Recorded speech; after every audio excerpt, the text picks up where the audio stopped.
2026년 6월 18일 연중 제11주간 목요일입니다. 제1독서 집회서 48장 1절에서 14절의 말씀입니다. 엘리야 예언자가 불처럼 일어섰는데 그의 말은 횃불처럼 타올랐다. 엘리야는 그들에게 굶주림을 불러들였고 자신의 열정으로 그들의 수를 감소시켰다. 주님의 말씀에 따라 그는 하늘을 닫아버리고 3번씩이나 불을 내려보냈다. 엘리야여, 당신은 놀라운 일들로 얼마나 큰 영광을 받았습니까? 누가 당신처럼 자랑스러울 수 있겠습니까? 당신은 죽은 자를 죽음에서 일으키고 지극히 높으신 분의 말씀에 따라 그를 저승에서 건져냈습니다. 당신은 여러 임금들을 멸망으로 몰아넣고 명사들도 침상에서 멸망으로 몰아넣었습니다. 당신은 시나이 산에서 꾸지람을 듣고 호렙산에서 징벌의 판결을 들었습니다. 당신은 임금들에게 기름을 부어 복수하게 하고 예언자들에게도 기름을 부어 당신의 후계자로 삼았습니다. 당신은 불 소용돌이 속에서 불마차에 태워 들어 올려졌습니다. 당신은 정해진 때를 대비하여 주님의 분노가 터지기 전에 그것을 진정시키고 아버지의 마음을 자식에게 되돌리며 야곱의 지파들을 재건하리라고 기록되어 있습니다.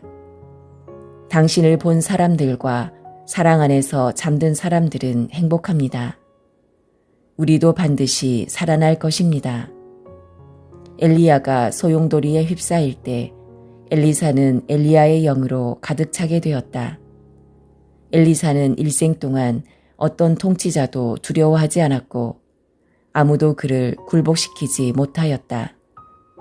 그에게는 어떤 일도 어렵지 않았으며 잠든 후에도 그의 죽음은 예언을 하였다.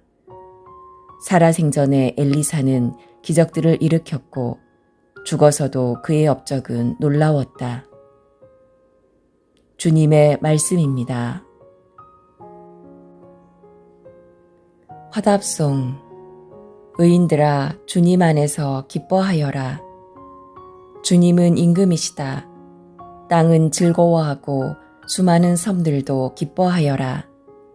흰구름 먹구름 그분을 둘러싸고 정의와 공정은 그분 어좌의 바탕이라네. 의인들아, 주님 안에서 기뻐하여라. 불길이 그분을 앞서가며 둘레의 적들을 사르는구나. 그분의 번개 누리를 비추니 땅이 보고 무서워 떠는구나. 의인들아, 주님 안에서 기뻐하여라. 주님 앞에서 산들이 밀조처럼 녹아내리네. 주님 앞에서 온 땅이 녹아내리네. 하늘은 그분 의로움을 널리 알리고 만 백성 그분 영광을 우러러 보네. 의인들아, 주님 안에서 기뻐하여라. 우상을 섬기는 자들, 헛것으로 으쓱대는 자들 모두 부끄러워하리라. 모든 신들이 그분께 경배드리네.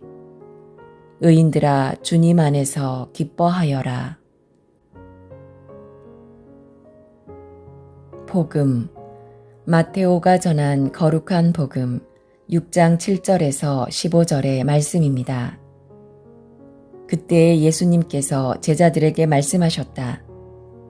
너희는 기도할 때에 다른 민족 사람들처럼 빈말을 되풀이하지 마라. 그들은 말을 많이 해야 들어주시는 줄로 생각한다. 그러니 그들을 닮지 마라. 너희 아버지께서는 너희가 청하기도 전에 무엇이 필요한지 알고 계신다. 그러므로 너희는 이렇게 기도하여라. 하늘에 계신 저희 아버지, 아버지의 이름을 거룩히 드러내시며 아버지의 나라가 오게 하시며 아버지의 뜻이 하늘에서와 같이 땅에서도 이루어지게 하소서. 오늘 저희에게 일용할 양식을 주시고 저희에게 잘못한 일을 저희도 용서하였듯이 저희 잘못을 용서하시고 저희를 유혹에 빠지지 않게 하시고 저희를 악에서 구하소서. 너희가 다른 사람들의 허물을 용서하면 하늘의 너희 아버지께서도 너희를 용서하실 것이다. 그러나 너희가 다른 사람들을 용서하지 않으면 아버지께서도 너희의 허물을 용서하지 않으실 것이다. 주님의 말씀입니다. 오늘의 묵상. 마테오 복음서는 너희 아버지께서는 너희가 청하기도 전에 무엇이 필요한지 알고 계신다 라는 선언에 이어 주님의 기도를 소개합니다. 그러니 이는 불안이나 부족함을 달래고 채우려는 기도가 아니라 아버지의 선하심을 바탕으로 한 신뢰의 기도입니다. 하늘에 계신 저희 아버지는 하느님의 초월성과 아버지로서 친밀함을 동시에 붙드는 고백이자 외침입니다. 이러한 친밀함은 개인에서 시작되지만 저희라는 복수형 표현 안에서 공동체로 확장됩니다. 그 다음 세 가지 청원은 하느님 중심입니다. 아버지의 이름을 거룩히 드러내시면은 하느님 스스로 당신 이름을 거룩하게 드러내시는 종말론적 장면을 떠올리게 하면서도 백성이 현재의 삶에서 그분의 이름을 존중하는 자세를 포함합니다. 아버지의 나라가 오게 하시면은 구약의 야훼 통치 사상을 재해석한 종말론적 청원으로 이미 예수님의 공생활 안에서 시작된 하느님 나라의 현존을 가리킵니다. 아버지의 뜻이 이루어지게 하소서는 순종의 윤리로 앞선 두 청원을 더욱 간절히 요청하는 백성의 호소가 됩니다. 이어지는 청원들은 인간의 삶을 다룹니다. 일용할 양식은 모호한 내일의 잔치가 아닌 오늘 하루 생존에 필요한 것을 가리킵니다.